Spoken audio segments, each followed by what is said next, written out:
আসসালামু আলাইকুম। অষ্টম শ্রেণীর শিক্ষার্থীদের আজকের এই ক্লাসে স্বাগত। আজকের এই ক্লাসে আমি the parts of the sentence এই টপিকটি নিয়ে কথা বলবো। তো চলো শুরু করা যাক। এখানে দেখো দুইটি সেন্টেন্স লেখা আছে। একটি হচ্ছে দ্য বয় প্লেস ফুটবল এবং আরেকটি হচ্ছে the cow is a useful animal. তো সেন্টেন্স দুটি তো পড়লে, এখন দেখো উপরের প্রথম সেন্টেন্সটিতে দা বয় সম্পর্কে বলা হচ্ছে এবং দ্বিতীয় সেন্টেন্সে দা কাউ সম্পর্কে বলা হচ্ছে। দেখো এখানে কি বলা হয়েছে, দ্য বয় প্লেস ফুটবল, ছেলেটি ফুটবল খেলে। এখন কে ফুটবল খেলে? ছেলেটি, মানে এখানে ছেলে সম্পর্কে কিছু একটা বলা হচ্ছে। আবার দেখো দ্বিতীয়টিতে the cow is a useful animal, এখানে বলা হচ্ছে গরু একটি দরকারি জন্তু। এখানে কিন্তু গরু সম্পর্কে বলা হচ্ছে যে গরু একটি দরকারি জন্তু। কে দরকারি জন্তু?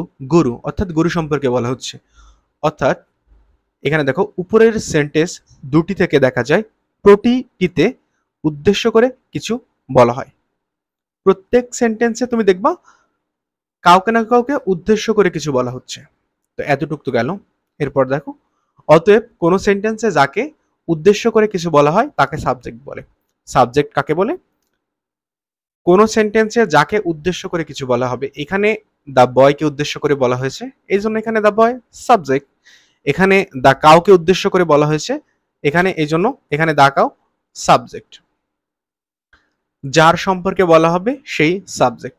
এরপরে দেখো আবার উপরের প্রথম সেন্টেন্সে দ্য বয় সম্পর্কে যা বলা হয়েছে তা হলো প্লেস ফুটবল।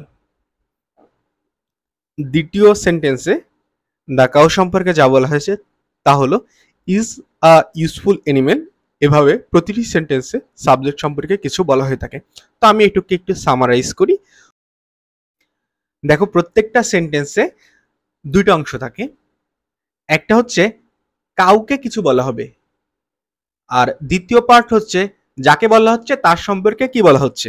এখানে দেখো বয়কে বলা হচ্ছে, আর বয় সম্পর্কে কি বলা হচ্ছে, এই প্লে ফুটবল, মানে বালকটি ফুটবল খেলে। এখানে বালক সম্পর্কে বলা হচ্ছে এবং বালক সম্পর্কে কি বলা হচ্ছে, যে সে ফুটবল খেলে।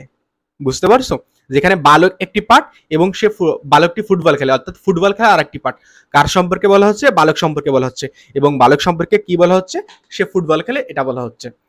এখানে বালকটি হচ্ছে সাবজেক্ট এবং বালকটি সম্পর্কে যা বলা হচ্ছে ফুটবল খেলে, এই বাকি অংশ হচ্ছে প্রেডিকেট। দেখো সাবজেক্ট সম্পর্কে যা কিছু বলা হয় তাকে বলা হয় প্রেডিকেট।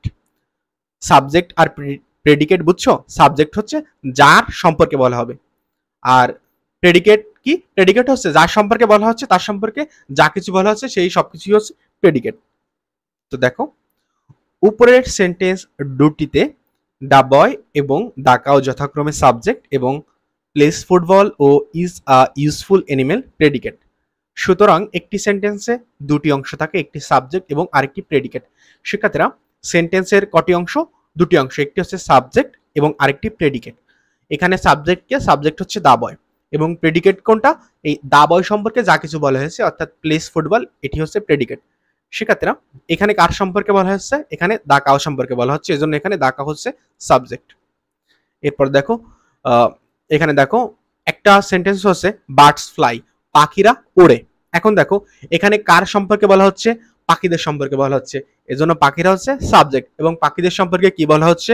যে ওড়ে, অর্থাৎ ফ্লাই হচ্ছে predicate. The birds R flying in the sky, পাখিরা আকাশে উঠছে। এখানে কাদের সম্পর্কে বলা হচ্ছে? পাখিদের সম্পর্কে, এজন্য দ্য বার্ডস হচ্ছে সাবজেক্ট এবং পাখিদের সম্পর্কে কি বলা হচ্ছে? আর ফ্লাইং ইন দ্য স্কাই, তারা আকাশে উঠছে, অর্থাৎ আর ফ্লাইং ইন দ্য স্কাই হচ্ছে প্রেডিকেট।